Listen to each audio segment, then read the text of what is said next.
ये बिल्कुल मुसलमानों का आर्थिक बहिष्कार करने वाली बात है। तो हिटलर चाहिए, हिटलर फ्रीडम ऑफ चॉइस है, जिसको वहां पे खाना है खाए, नहीं खाना नहीं खाना, मगर इस तरह से आप धर्म के नाम पे विभाजन करने की कोशिश करो। खासतौर से मुसलमानों के व्यवसाय के खिलाफ आप लग गए। और कावड़ खाली क्या मुजफ्फरनगर में लिखा, दूसरी जगह पे भी तो आ रहे, मगर वहां स्पेसिफिकली क्यों करना, और इसी साल क्यों करना है? 10 साल से तो आपकी सरकार सत्ता में थी।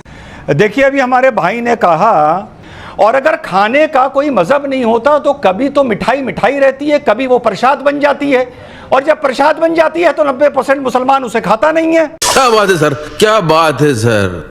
तो वहां पर तुम्हें जो वो प्रसाद और मिठाई का फर्क नजर आता है, तो धर्म के नाम पर सेक्युलरिज्म खतरे में नहीं आता। नंबर 3 बात, अगर धर्म के नाम पर खाना पाने में विभाजन नहीं करना है तो ये हलाल सर्टिफिकेट क्या चीज लेके आए हो भाई? दोस्तों नमस्कार। दोस्तों, जितनी भी ओवैसी एंड पार्टी है, ये आप जानते हैं ना, ये रज़ाकारों की पार्टी है। हैदराबाद के जो रज़ाकार थे, इन्होंने हमेशा पाकिस्तान को सपोर्ट किया है।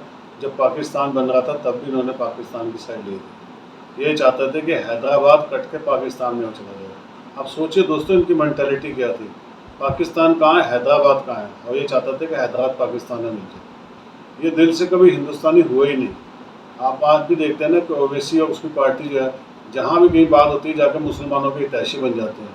लेकिन जितनी बुरा हाल मुसलमानों का हैदराबाद में, वो कहीं नहीं मिलेगा आपको। पहले तो शेख आया करते थे दोस्तों, वहाँ पे इनकी बच्चियों को ले जाते थे। ये हाल था वहाँ, इन्होंने कभी बोला ही नहीं। और कब से इसके दादा परदादा वहाँ पे राज करते आ रहे हैं। लेकिन कभी कभी होता है ना, तो कोई हत्थे चढ़ जाता है।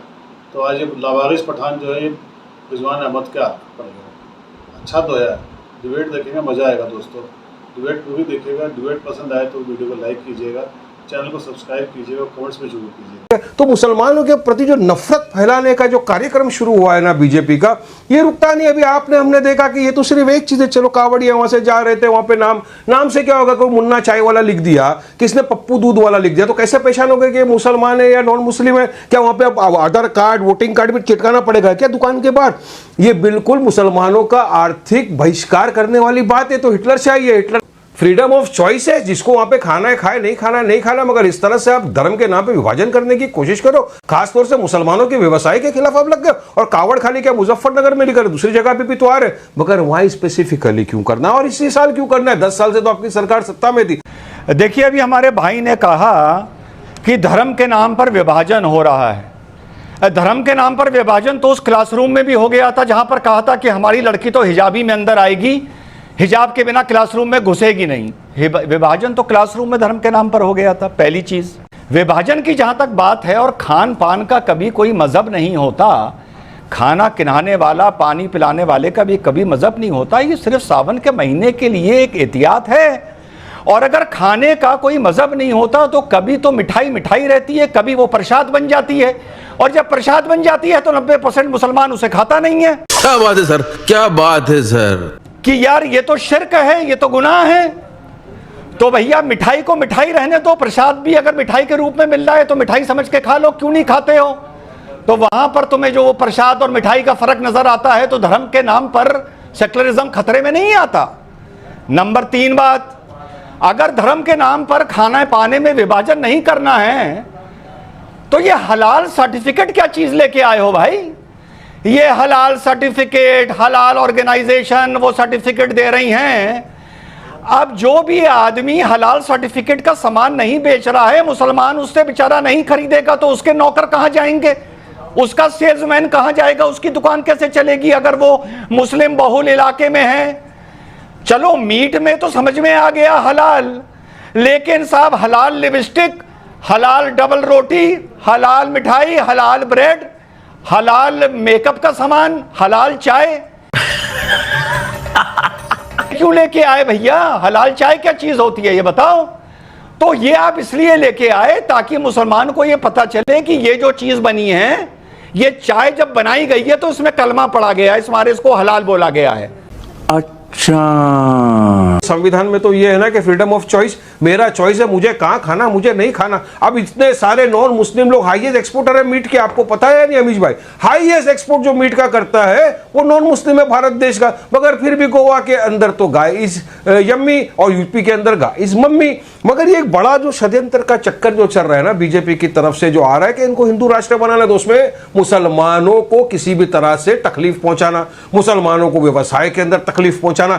जहां मैटर ऑफ चॉइस है, कावड़िए के पास मैटर ऑफ चॉइस है कि वो दुकान हिंदू की है, ये दुकान मुसलमान की है, वो जा चाहे जाए। और अभी अगर वारिस भाई ने केएफसी का नाम लिया तो वारिस भाई ये आप ही लोग हो जो केएफसी को मजहब के साथ जोड़ के कहते हो केएफसी का बॉयकॉट करो। आप कहते हो केएफसी और पेप्सी का बॉयकॉट करो। क्या पेप्सी और केएफसी का कोई मजहब होता है? क्यों कहते हो, क्यों कहते हो, बताओ। सुनिए, आप नहीं समझ सके इत्मीनान उस रूट पे रिजवान साहब उस रूट के ऊपर अरे काहे नहीं समझ सकेंगे? मेरी बात का जवाब ही नहीं है तुम्हारे पास।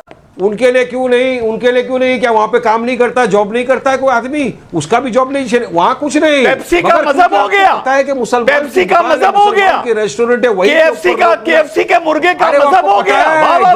क्या बात है, क्या बात है। संविधान मेरे पास यही है, इसमें कौन सा आर्टिकल बताता है कि अगर वारिस पठान को कोई रेस्टोरेंट खोलना है तो उसका नाम ये रखना पड़ेगा मुसलमान?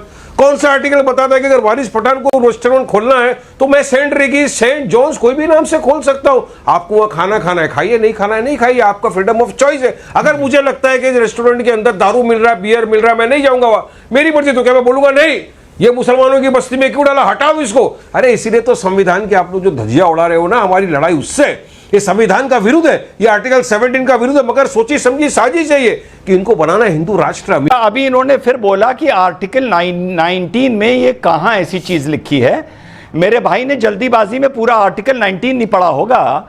आर्टिकल 19/6 खोल लो वारिस भाई, article 19/6। The state government can exercise any reasonable restriction, ये उसमें साफ लिखा है आर्टिकल 19 में। तो पहली चीज के स्टेट गवर्नमेंट को कोई मौखिक रूल या लॉ बनाने का आर्टिकल 19 के अंदर अधिकार। आर्टिकल 17 थोड़ा पढ़ लो मेरे। अरे सुन लो आर्टिकल 17 सुन लो बेटा, सुन लो बच्चे, सुन लो। Abolition of untouchability। अच्छा, Abolition of untouchability है। एक मिनट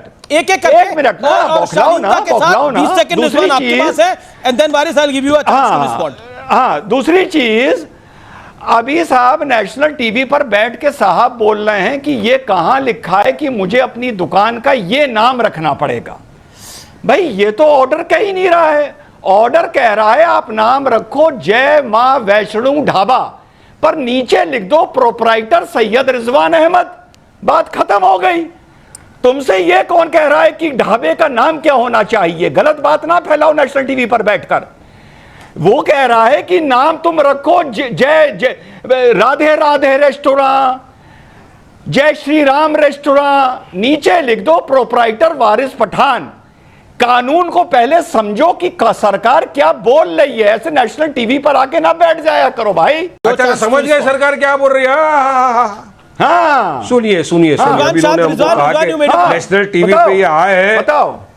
अरे इनको संविधान ही नहीं मालूम है, आपने इनको बुला लिया नेशनल टीवी पे। रिजवान साहब हमारे दोस्त है, लेकिन फिर भी नहीं बोलना चाहिए रिजवान साहब को इस तरह की बात। संविधान पढ़ा नहीं, आर्टिकल 17 पढ़ा नहीं रिजवान साहब ने। मैं आर्टिकल 17 की बात कर रहा हूं, एबॉलिशन ऑफ अनटचेबिलिटी। क्या ये एक समुदाय के खिलाफ में नहीं है? क्या एक समुदाय को टारगेट नहीं किया जा रहा है? क्या आपको ये नाम रखना पड़ेगा? क्या हमारे हिंदू भाइयों के लिए है?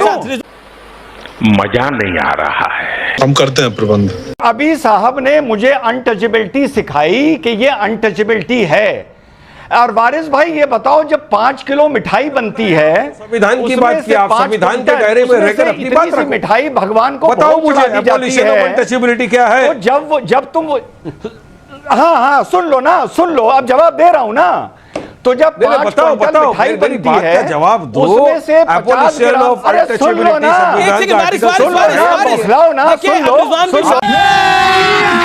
अभी मजा आएगा ना भिड़ो। अमीश भाई जब 5 क्विंटल मिठाई बनती है और थोड़ा सा भोग भगवान को चढ़ा दिया जाता है, तो किसी हिंदू के हाथ से वारिस पठान को मिठाई नहीं खाता है। तो क्या ये भी अनटचेबिलिटी है क्या?